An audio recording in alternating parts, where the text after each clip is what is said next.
So Ukraine just carried out an audacious attack deep within Russia using drones to destroy more of Russia's military infrastructure. And this attack was pretty incredible because it covered an area that's about 500,000 square kilometers, or 200,000 square miles, more than the size of France or the size of New York, California, and Nevada combined. And even the Russian Ministry of Defense had to admit it. Now, of course, they claimed that they shot down 155 Ukrainian drones across 13 regions. But Russian Telegram disagrees because the photos and the videos that came out show something quite a bit different.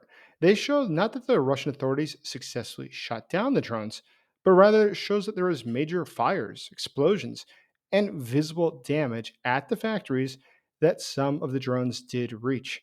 So Ukraine's target this time around was the very core of Russia's war machine, the very plants that are building the fighter jets, the combat drones, and the air defenses of Russia.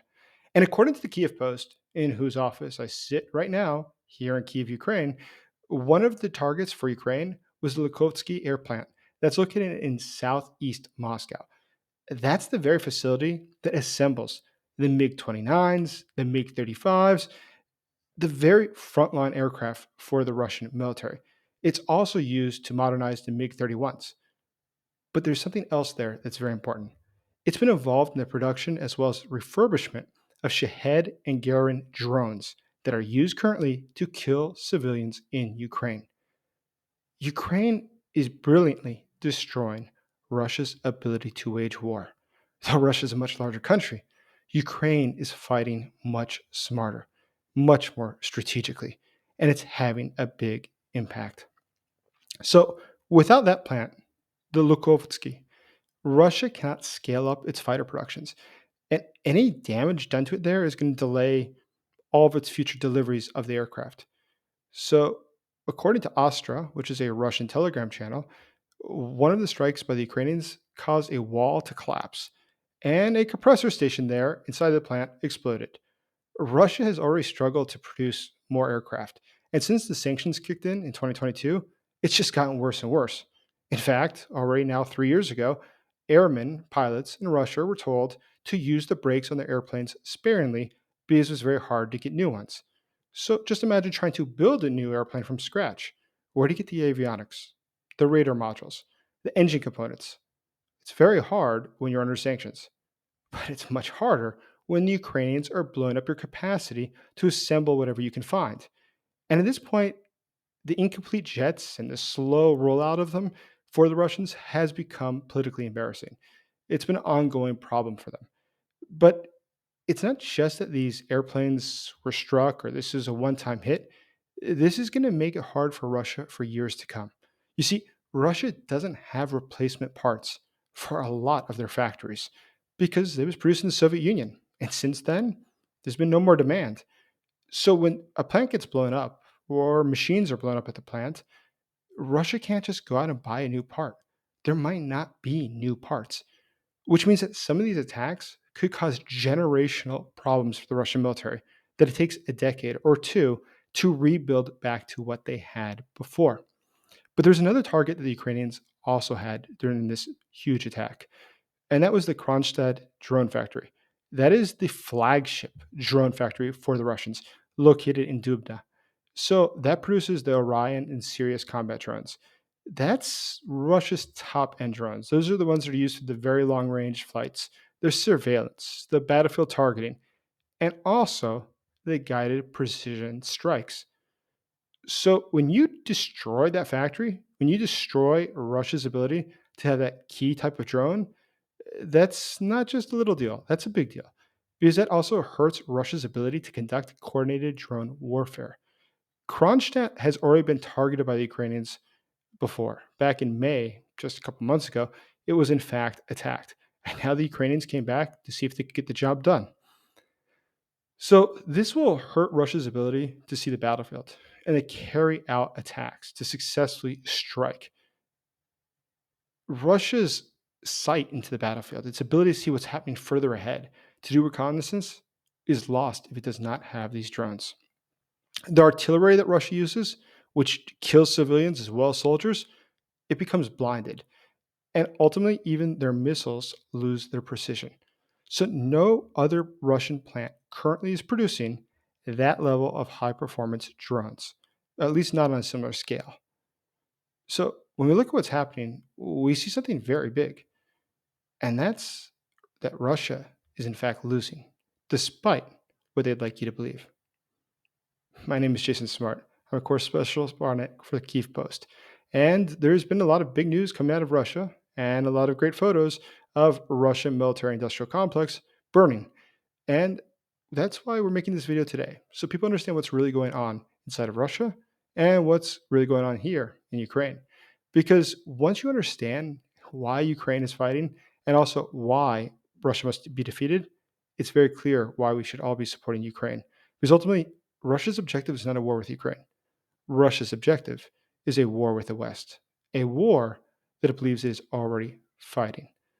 So if you'd like to help me get this message to more people to support Ukraine and to oppose the Putin regime, please like this video, please subscribe to the channel, and consider becoming a member. And also, since we're on the topic of drones, in the first comment below, I will include a link for those who'd like to donate to help Ukraine get more drones for its military. Incredibly enough, we are about to pass 20,000 euros raised in our latest fundraiser. And the troops have been very, very thankful for support. And I'll be sharing with you more things they send to me in the coming days to thank you for what you've done to support Ukraine. So let's go back to looking at how successful Ukraine has been striking inside of Russia. So the most extensive attack was actually not one of those two. Those are really great. The biggest one was in Tula, a different city in Russia. So Ukraine went after the Proletarsky district. That's the home of three of Russia's most important weapons factories. So, according to Astra, once again, a Russian Telegram channel, the explosions were recorded across the center of the city. And when you look at what's there specifically, within about 2 kilometers, a mile and change, there is the plant that specifically creates the precision guided weapons, the anti tank missiles, and the ATGMs. But right next to it is a different one. It's the Splav factory. That manufactures multiple launch rocket systems. It also makes aviation rockets and thermobaric munitions. But right next to that one, what do they have? You knew it. The air defense, the Panzer S-1s. That is the famous Russian air defense system. And small arms are also produced there. Now, imagine that Ukraine is able to get right in the very heart of where the top technologies for the Russian military are manufactured. And even if the Russians claim that no, the factories were not destroyed, everything's fine, let them say that. The fact is, we know the Ukrainians can come back for more whenever they want. The Russians can't do anything about it. This is simply huge. This is a very big deal. And surprisingly enough, most of the Russian military bloggers and things are saying very little because they're shocked. And I think they don't want to be quoted by the Ukrainian press as displaying how terribly shocked they are that this is happening. We have a situation now where Russia, though it has a much larger country, has no actual gain from it. What can it do? Ukraine is fighting smartly inside of Russia. Meanwhile, the Russians themselves are terrified. Just think about this, the factory, Splav, which I mentioned, that's the one that produces the Uragan, the Grad, Smerch, multiple launch rocket systems, along with the thermobaric payloads. So, without that, what does Russia lose exactly? Well, they lose actually the very core of Russia's area bombardment doctrine. They cannot execute the doctrine to which they depend on. Now, just a couple months ago, when Ukraine earlier struck those plants, a Russian telegram had a great news, which was that the plant's operations were completely halted. Полностью оставление is what it says in Russian. They're completely stopped. And that was reported by Austria earlier today. Now, why that's interesting is if they're able to hit it last time and damage it significantly, but they're able to piece it back together, and now it got hit again, let's imagine that they're able to piece it together a little bit more. we could be sure that Ukraine will be back. So it's not so fanciful. And it's not just something that's a fairy tale. Think about it. If Ukraine can actively destroy these plants and come back and hit them, what more does Russia have? It's not every place in the country where they have factories with the special parts they need, with the special machinery that they need to create these things. There's only a limited number of locations in the entire country. So that means that if Ukraine is able to take out one of these plants, let's imagine it takes out one of these plants that produces the parts that are used in other things. They go after, as they did in the past few months, let's think about this. In April, they went after the specific factory that makes the ignition systems and detonators. In May, they went after the factory that makes semiconductors for missiles and avionics. Back in earlier this year, they went after the one that makes the chemical fuel additives for jet engines. And we just saw a couple weeks ago or a week ago that they went after the factory that produces the Tor M2 air defense systems. So Ukraine is cutting out the legs from Russia from under them, one piece at a time. They are chopping apart Russia's defense industry. And I don't know if I've illustrated this well enough, but just think about this. The parts that are necessary to create more military technology, the factories that make them are being destroyed. The factories that have things that are very rare and hard to come by, specific chemicals that they produce or specific parts that are used in a multitude of different weapons, Ukraine goes after those factories. Ukraine is going after and pinpointing exactly what needs to be destroyed in order to make it impossible for Russia to wage war. Now, just one last note about this, because it's very typical of Russia, incredibly typical, which is that following this attack during the 10th and 11th, that is yesterday and today, Russian air defenses almost shot down a civilian airliner, which they misidentified as being a Ukrainian drone.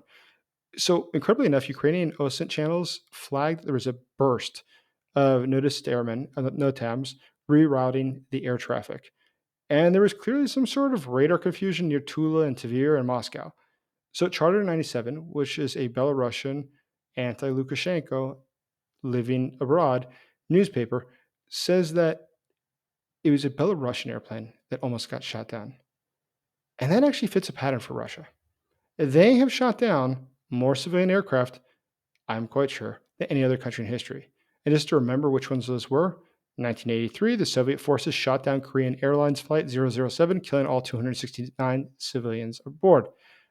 In that case, they first denied responsibility, then they had to claim it was a spy plane. Back in 2014, the Russian military supplied a Buk missile, which was then used to shoot down Malaysian Airlines flight MH17 over eastern Ukraine, killing all 298 aboard. Russia continues to deny that it was involved in that. But in July 2025, the European Court of Human Rights ruled that Russia was responsible and had obstructed the investigation. And now what we see going on in geopolitics that's getting a lot of attention is Azerbaijan Airlines Flight 8243, which in 2024 was shot down by Russia, killing all 38 on board.